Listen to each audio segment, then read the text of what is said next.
This is Chris Martinez. Alright, so I'm gonna stake my castle nut, and when you go stake your castle nut, you'll find this little indentation on your castle nut, um, right against the end plate here. And so you'll take your stake and you'll put it right behind that notch, and you're gonna hammer it in. I'll show you what that looks like here. And now I will show you actually hammering it in.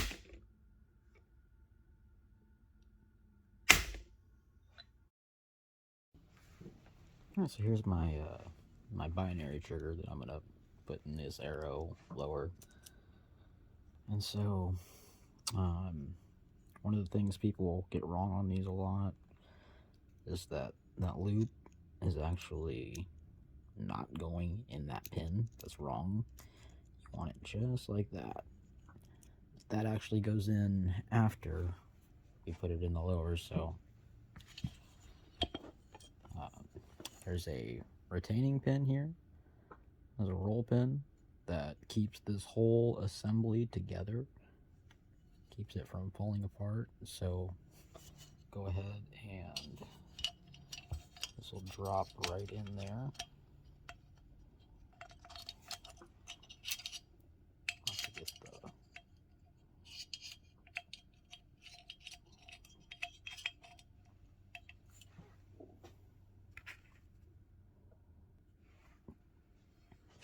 So what I'm going to do here is hold that so it's lined up, so that I can see the roll pin. Alright, so take this little roll pin starter here and put it in there, had it lined up, and I started to knock the pin out just a little tap just to get it moving so we don't lose the setup there.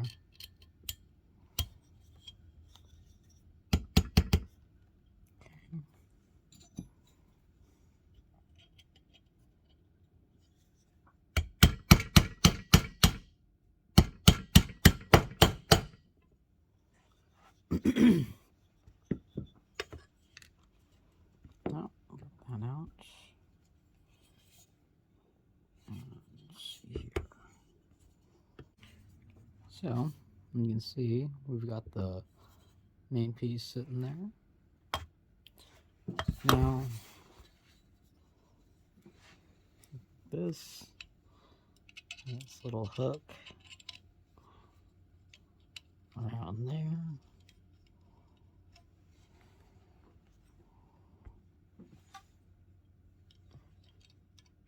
Putting that back, and you'll see when you look in there that everything will start to line up.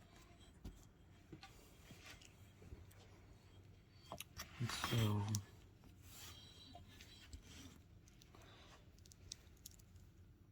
just get your safety in there. And it does go in kind of one way, so you'll have to be sure to make sure you put it in the right way. You want the post to come in from the left side of the gun.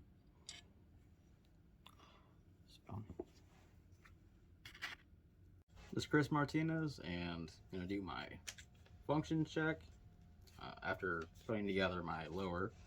So we've got all of our rear takedown pin, our pivot pin, buffer tube, castle nut, it's staked, grips on, all of our springs and detents are in place.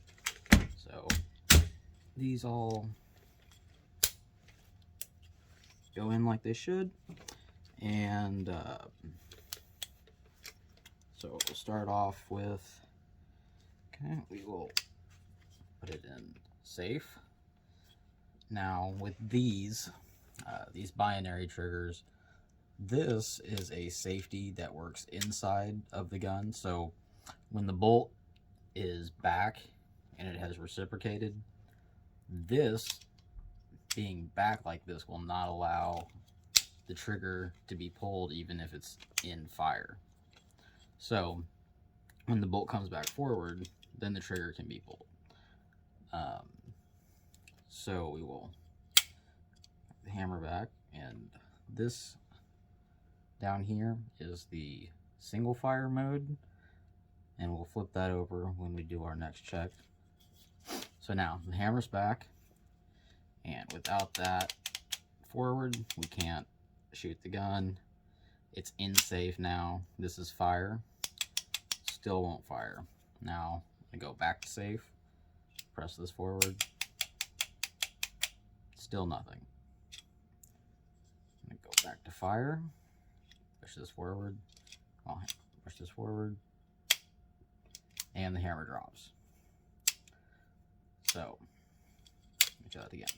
Push this forward, the hammer drops, keep the trigger held down, reset the hammer, keep the pin in, and the hammer stays down.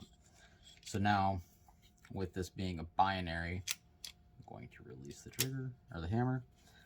We will flip that over to the binary position and redo all of our safety checks that we just did, except in binary mode now. So we're going to go back to safe. We will cock the gun with the internal safety not pressed in. It's still not going to fire, so we'll push that in. It's on safe, so it still won't fire. That's good. Set this to fire mode. Now I'll push this in. Now this should fire. I'll keep the trigger held down, reset the hammer, and when I let go, it should fire again. That's exactly how that should work.